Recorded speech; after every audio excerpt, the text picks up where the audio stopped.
Bodhisattva at ease in majestic virtue. Then the Bodhisattva at ease in majestic virtue rose from his seat in the midst of the assembly, prostrated himself at the feet of the Buddha, circled the Buddha 3 times to the right, knelt down, joined his palms, and said, "O world-honored one of great compassion! For our sake you have extensively clarified the different ways of according with the nature of enlightenment and caused the enlightened minds of the multitude of bodhisattvas to be illuminated. Hearing your perfect voice, we have gained great benefit without cultivation. World-honored one, a great city has 4 gates. People coming from different directions have more than one entrance. Likewise, all bodhisattvas who embellish the Buddha lands and attain Bodhi do so by means of more than one single expedient method. Please, world-honored one, broadly expound to us all the expedient methods and stages as well as how many types of practitioners there are, so that the bodhisattvas in this assembly and sentient beings in the Dharma ending age who aspire to the Mahayana may quickly attain enlightenment, and roam and play in the Tathagata's ocean of great quiescent extinction." Having said these words, he prostrated himself on the ground. He made the same request 3 times, each time repeating the same procedure.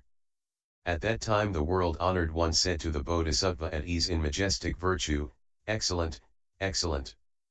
Virtuous man, for the benefit of the multitude of bodhisattvas and sentient beings in the Dharma ending age, you have asked the Tathagata about such expedient methods.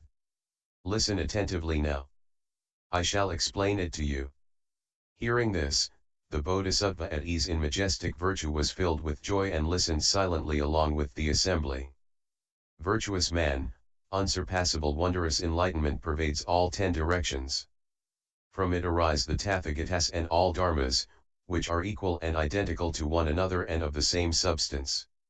Likewise, the various methods of cultivation are, in reality, not different from one another.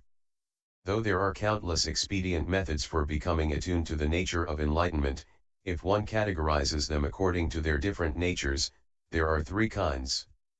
Virtuous man, if, after awakening to pure complete enlightenment, bodhisattvas with pure enlightened minds engage in the cultivation of stillness, they will cleanse and settle all thoughts. Becoming aware of the agitation and restlessness of consciousness, they will cause their wisdom of stillness to manifest. Their bodies and minds, which will be realized as adventitious guests and dust 36 will be permanently extinguished. 37 Inwardly they will experience lightness and ease. 38 In quiescence and stillness. Because of this quiescence and stillness, the minds of all Tathagatas in all 10 directions will be revealed like reflections in a mirror.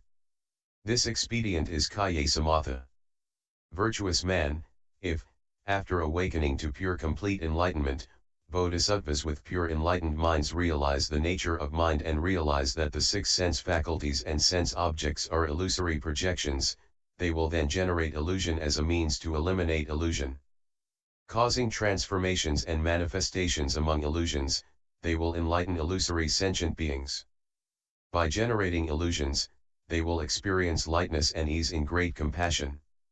All bodhisattvas who practice in such a manner will advance gradually. That which contemplates illusion is different from illusion itself. Nevertheless, contemplating illusion is itself an illusion. When all illusions are permanently left behind, the wondrous cultivation completed by such bodhisattvas may be compared to the sprouting of seeds from soil. This expedient is called samapatti. Virtuous man, if, after awakening to pure complete enlightenment, bodhisattvas with pure, enlightened minds grasp onto neither illusory projections nor states of stillness, they will understand thoroughly that both body and mind are hindrances. Awakening from ignorance, their minds will be illuminated. Without depending on all sorts of hindrances, they will permanently transcend the realms of hindrance and non-hindrance and make full use of the world as well as the body and mind. They will manifest in the phenomenal world without any obstructions, just as the sound of a musical instrument can travel beyond the body of the instrument. Vexations and nirvana will not hinder each other. Inwardly, they will experience lightness and ease in quiescent extinction. They will accord with the realm of quiescent extinction in wondrous enlightenment, which is beyond the reach of body and mind and the reach of self and others. All sentient beings and all life are only drifting thoughts. This expedient method is called dhyana. Virtuous man, these three Dharma methods are intimately in accordance with complete enlightenment. Tathagatas in all 10 directions accomplish Buddhahood through these means. The myriad expedient methods used by bodhisattvas in all 10 directions, whether similar or different, depend on these three activities. At the perfect actualization of these practices, one accomplishes complete enlightenment.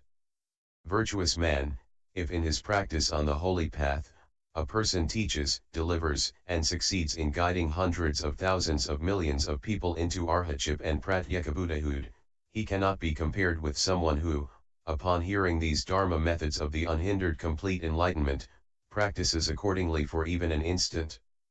At that time, the world-honored one, wishing to clarify his meaning, proclaimed these gathas. Majestic virtue, you should know that the unsurpassable mind of great enlightenment is intrinsically non-dual. Even though the various expedients that accord with it are limitless in number, the teachings of the Tathagata are altogether three in kind: quiescent and still in samatha. The mind is like a mirror, reflecting myriad images. Samapati, wherein all is seen as an illusion, is like a bud growing gradually. Dhyana is quiescent extinction.